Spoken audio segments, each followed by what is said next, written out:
Hello, I'm Shirley Adams, and this program, Dealing with Necklines, is number 10 in the series. One of the many joys of sewing is in bringing variety to basic garments by adding extra pieces. In this case, neckline accessories is what we'll do. A wool gabardine suit such as what I'm wearing can be worn over a period of several years as long as it has no features that smack of a definite time. The focus of attention is always on your face, so that by changing what surrounds it, this suit can assume a multitude of personalities, updating for the present, adapting for the occasion.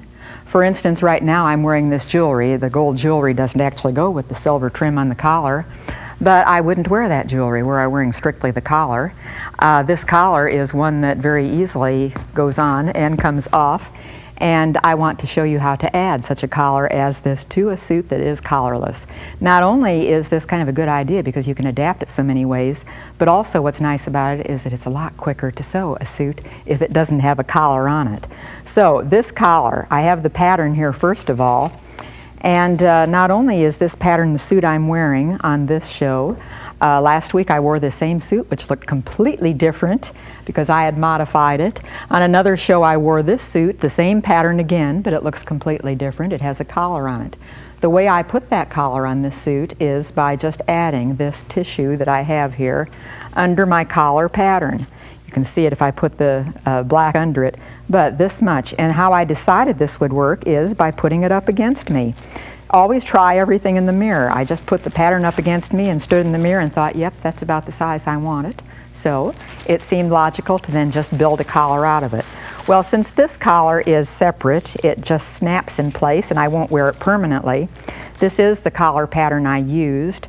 I made 2 layers of it, of course, and I embellished 1 layer.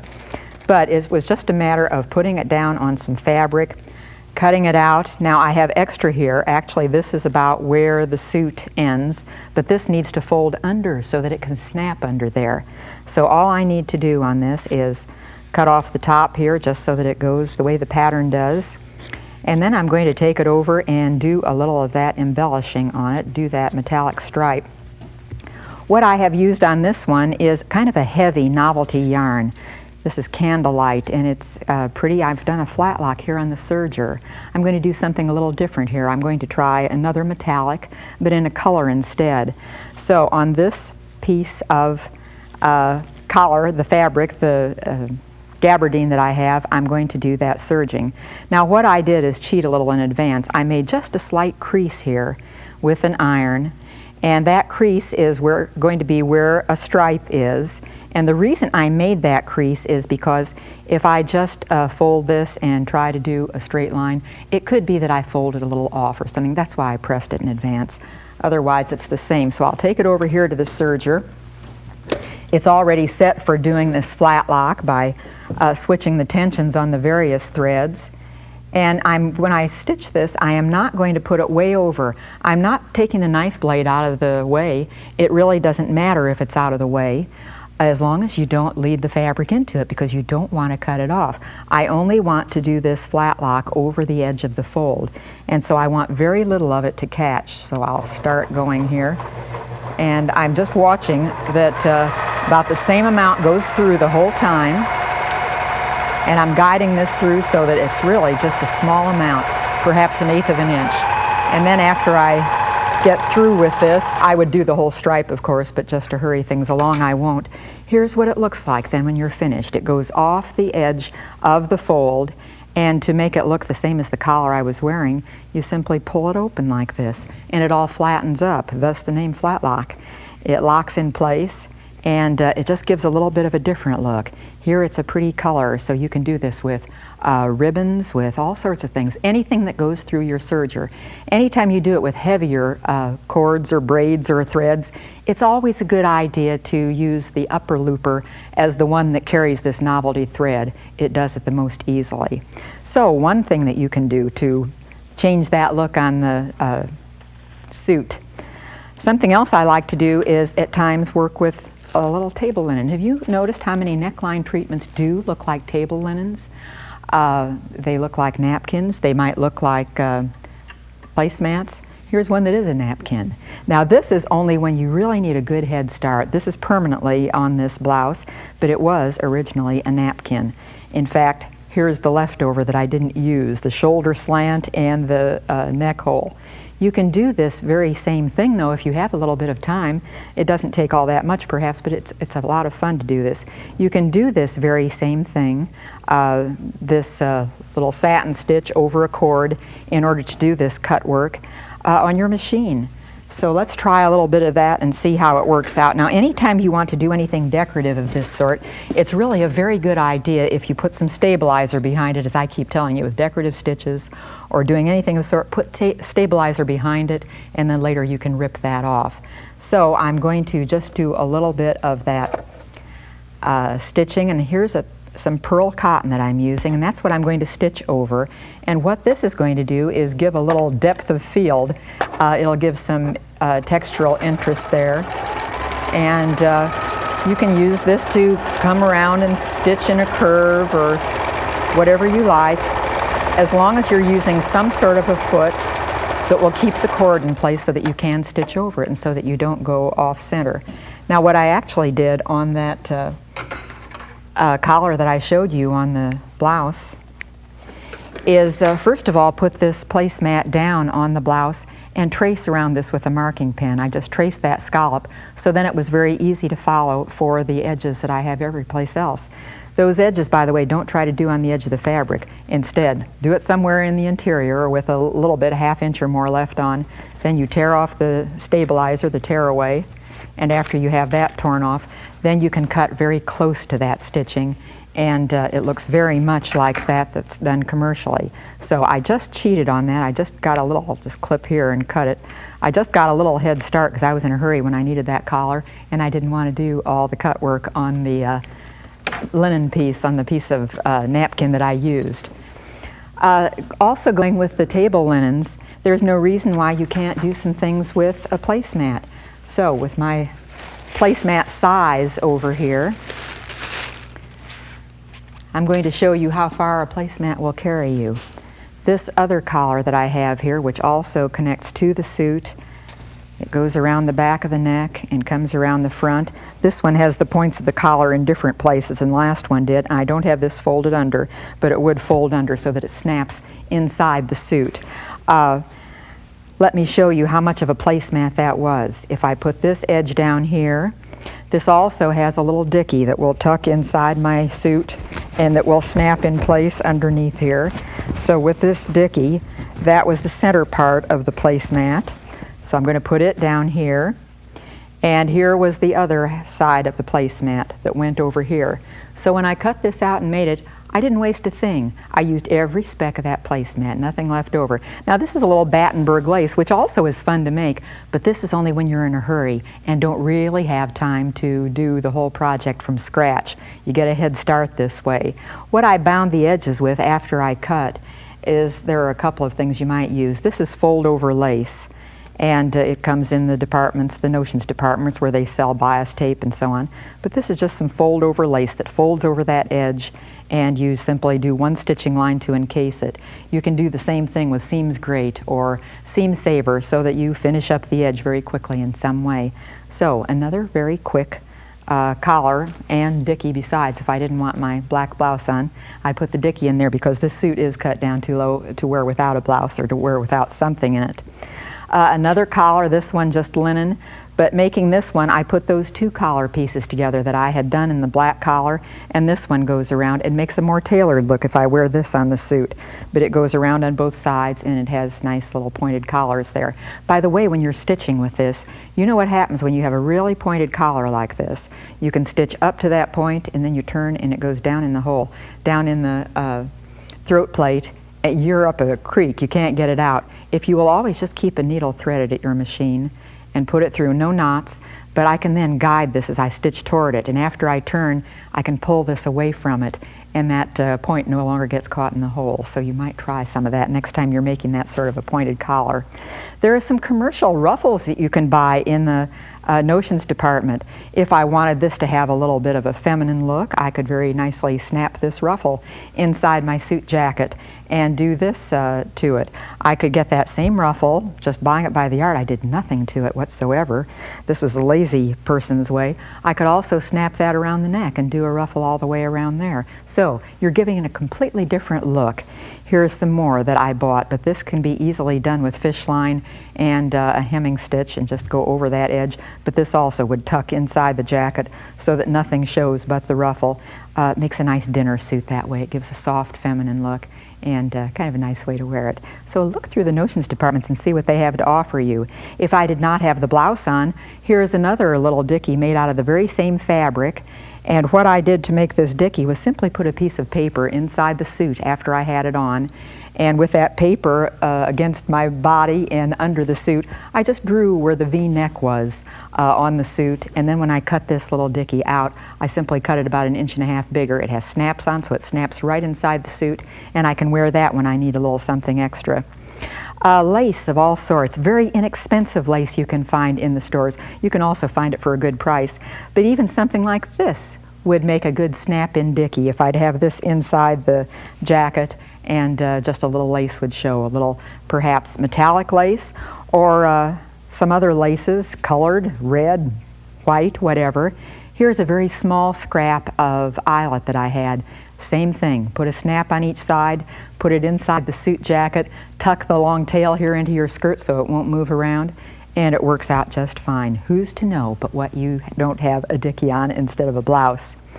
Some other things that might fill in the neckline of a suit very nicely. Here's just a little band cut on the bias so that it stretches, goes around your neck. I have lace sewn on here, and this fills in the neckline very nicely. I don't want to tuck too many things in, and they'll say, what are you doing to that microphone and making all those funny noises? So I'm trying to be careful about that. Another one that I saw at a great price, and I thought I can make that for pennies. What this is some lace that you can bead through some ribbon on the top so you can change the color ribbon. This ribbon ties around your neck inside a suit and all these ruffles here in front. The one I saw was over $100. This one cost me less than $1, I'm sure, because it was just a small amount of very inexpensive lace that I cut along the little floral motifs, gathered it up in tiers on this, and stitched it together in a small amount of time. So, very easy things to do. These are also just more laces, but again, you cut around them and very simple to do it. Now you're thinking, am I wearing a blouse really, or is she really wearing a dickie? Well, as long as I don't take the jacket off, all you can do is guess. There are some other necklines, though, I'd like to show you, and I have a friend sitting over here that we're going to show it on her dress. Kate, if you'll come over here and sit down. I'd like to show you what things you can do not with a jacket, but with an actual neckline. And I'm going to use the good old t-shirt pattern again for this that I use for so many things. As I told you, it's pure gold. As I told you on another program, we just use that over and over again. But when I get to them, I'll show you some of the things that you can do with that pattern. Here's something you do without a pattern, though. This is just a rectangle of fabric. It measures about the same as your neckline does. And what Kate's wearing here is a jewel neck. That's just nice, obviously, to wear jewelry on. It was made for that. But it's also just a nice high neck that you can add so many different things to.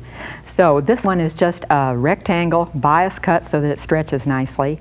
And if you just have a button somewhere on your dress, you have it made. Now, Kate's fastens in back, so I have a little loop on each side of this. And what those little loops do is button right over the button that's on the dress. So I'm just going to fold this over a little bit in front and put it around Kate's neck. And since her button's back here, this is where I'd button it. It works out very nicely there for sort of a turtleneck, a high collar. If she had a dress that would be buttoned down the shoulder, it would work out just as well. And I'll fold it again and put it around here so it stands up, and it could button onto the top button there. The same goes for one that's in front. If it buttons down the front, you could just as easily put this little rectangle around it, button it on the top button there, and who's to know but what you have an attached collar instead of a separate one. So a very quick accessory that you can make. Sometimes I put that same one on a blouse as I have here, and when I cut this out, I simply used a harmonizing color and banded the edge with that. This blouse that I have does button on the shoulder, so it also just is an easy way to change the look of this blouse. Now I'm going to get started on this t-shirt pattern and show you where I'm going to use it. All you need of this t-shirt pattern is the neckline and the shoulder slant, and from that you can make so many great collars. Okay, using that, and here if I fold it you can see, if I put this at the back neck on the pattern back, you can see that it just follows that. This is exactly what was used for this, cutting it on the fold here. The front, to make it into a V, because this is a little V collar, I better put it on Kate so that you can see what it is. There is a V neckline here, and it doesn't matter that she has this jewel neckline. It still is quite all right to have your collar come down to a V. It doesn't have to be the same. So to make that front neckline a V, what I did down here on the pattern is simply fold it into a V as I put it on the fabric and cut it out, and that way it worked out very well. Now, we like to add lace to things of this sort, and please remember, see how her green dress shows through the lace, the spaces in between the hearts? Please remember, you don't want to cut out that hole first and then try to get the lace to mesh. You're going to run into a little trouble there. Instead, you want to just sew the pieces of lace down wherever they're going to be, and Kate has a piece in back as well as in front. It's all across the back of her shoulders. It's pretty when you wear a colored dress like this so that it shows through. And then after it was zigzagged in place, of course, because you're going to have to cut away the fabric and you don't want it to fray. Therefore, just all the edges of this lace were zigzagged in place, and then very carefully with some little embroidery scissors or the pelican scissors, whatever, very carefully cut out the fabric behind it after you're finished. So another quick thing, this by the way is only one layer of fabric. Some of these things I've been showing are 2 layers with a seam all the way around. This is only 1 layer. So what that means is you have to do a double rolled hem all the way around. And again, for the necklines of all these, I just used bias tape or the fold over lace, anything that will finish that edge nicely, but do use something. You need some sort of a facing there rather than just a machine stitched raw edge probably to make it more finished. Here's another one, and what I like these collars about is not only for jewel necklines, but also, have you ever had a dress that would go many occasions except the neckline's a little low, for instance, to go to church? And you think, gee, if I just had a little bit higher neckline there, I could wear this for more occasions. Well, picture Kate with a lower neckline, and yet if we put this collar around on top of it, who's to know where the neckline is? This covers it up very nicely. It buttons up here in the shoulders. These don't attach to the dress in any way. They're just here, but they stay in place. Nothing moves at all, so it's very easy to wear without having to worry about it. On this one I used linen. I did use 2 layers of the linen, and I added some lace all around the edges, and I also just cut a straight piece of lace here, and this is simply stitched to the neckline. So this was a very easy matter. This was bought by the yard, and it just comes this way with the finished edges on it. So you simply measure around your neck whatever's comfortable. Don't get it too tight. It'll feel like you're choking. But whatever's comfortable, and that's the way you make the lace. A nice thing about lace is that you don't even have to finish the ends of it. They're already finished. You just cut around whatever motifs you want, and it'll be a finished look. This also, remember, I used that t-shirt pattern for all of these. So this also was simply put on the fold as the neckline was cut out in the back, and on the front as it was cut out on the front. And very, very simply add something to it. Now every once in a while, not on Kate's dress because her dress is made of a wool jersey and it stays in place. It has some surface texture so nothing moves on it. Things kind of cling to this. But if she had on a silky type dress and would put on a collar, it might move around. See that little triangle at the very back of this? That little triangle, notice, has a snap on it. Well, anytime I would plan to wear this on a dress or a blouse, I would make sure that that neckline of the garment would have a corresponding snap inside the neckline underneath where it doesn't show, so that if you wear it without a collar on it, it's there where it doesn't show. But also, if you wear it without a collar, notice that this is the side of the snap that has the projection on it. You want to have this not against your body. You'd want to have this on the accessory so that it feels comfortable to wear. The flat side then goes against your body. But this tucks inside the neckline and it snaps in place, and then this big sailor collar just comes down and pins at the waistline, and it also makes a nice look on any dress or blouse when you want to add a change. Now this one, it didn't matter to me if it would be a little off grain as it came along around. So what I did with that pattern on this is combine the shoulder seams. I overlap them to the stitching line because what I'm doing is eliminating that seam. So I'll just overlap this about 1.25 inches, which means that there are 5/8 on each side, And you better use a little hem gauge to make sure about that, to make sure that you aren't fudging on it at all. So here's 1¼ inch, and I was doing it too generously there. So now I have it just 1¼ inch, and I'll put the collar on to show you that that's how it works out. Now, a sailor collar is always square across the back, and a good way to gauge how you want this to go is to simply stand in front of the mirror and drop a tape measure down your back. And I'll drop this down Kate's back and decide that, oh, I want that collar to be about this long. I want it to square off down here. So whatever you decide on the mirror on yourself, on your dress, that's how far you measure down the center back, and that's where it's going to square off, that sailor collar here. And then after you get it out here, then it's just a matter of coming down to where it is marked waistline right here. It's marked on the pattern, and that's where the collar is going to come down to.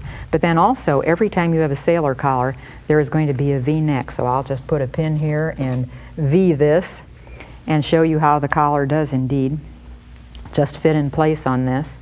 So this is actually what I use to cut this out. I'm adding seam allowances, of course, in places, but it just works out perfectly. So easy to do. This looks not only great on adults, but also on little girls.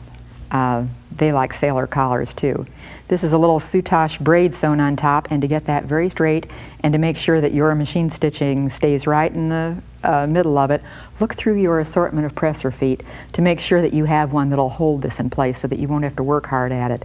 Make sure that there's some sort of a little slot that you can just put the soutache braid through and it holds it in place while you do straight lines, which are easy. But also, have you noticed all the passementerie, the revival of the 1890s look that we find on so many dresses, suits, blouses?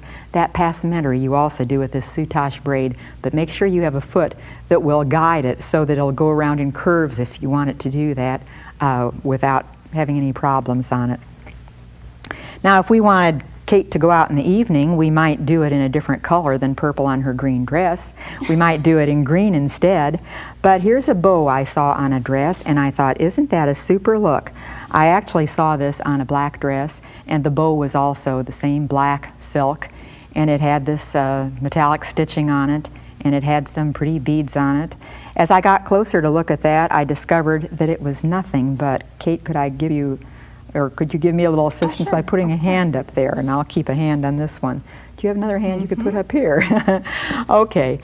As I looked at it closely, I certainly didn't take it apart, of course, but as I looked closely, it wasn't a bow at all. It was simply a piece of fabric that was cut like this.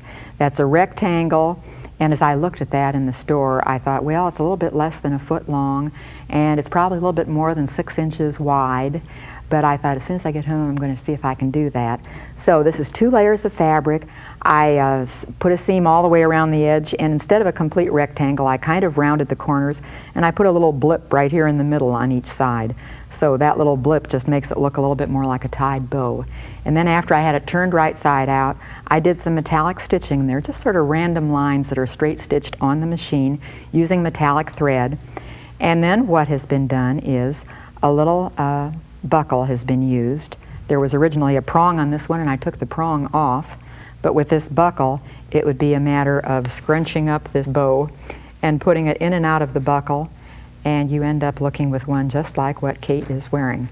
So in and out of this, and then it pins on very nicely from the underside. This is great for someone who's working all day in an office and wants to have a little dressy look when she goes out to dinner at night. Pull this out of your purse, put it on, change the jewelry, and you're off, ready to go. But see how easy that is? It pays to look at a lot of that ready to wear to see what good ideas they can give you.